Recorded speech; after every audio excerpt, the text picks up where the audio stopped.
আপনার আশেপাশে এমন কিছু বন্ধু-বান্ধব, কিছু ছোট ভাই থাকবে, তারা মনে করেন যে মানে এতটা বোঝে, মানে তারা যা বোঝে তা কিন্তু আবার আপনি বোঝেন না, হ্যাঁ? তারা এত বোঝে।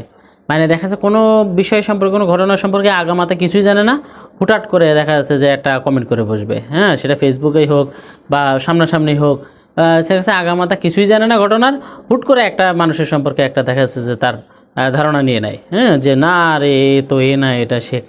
তো এই লোকগুলা অবশেষে কী হয় জানেন, যে সবার কাছে ব্লক খায়, হ্যাঁ?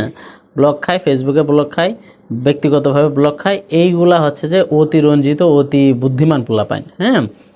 এগুলা ওই যে কথায় কথায় বলে না যে মানে বাপের আগে যেগুলো আর কি, হ্যাঁ? তো এই সমস্ত পোলাপাইনগুলা এরা নিজেকে অনেক বেশি বুদ্ধিমান মনে করে। আপনারা দেখা যাচ্ছে সিনিয়ররা কোনো একটা বিষয়ে কোনো একটা কথা বলছেন, হুট করে এসে মাঝখানে দম করে একটা কথা বলে বসে পড়ে, হ্যাঁ? এইরকম পোলাপাইন।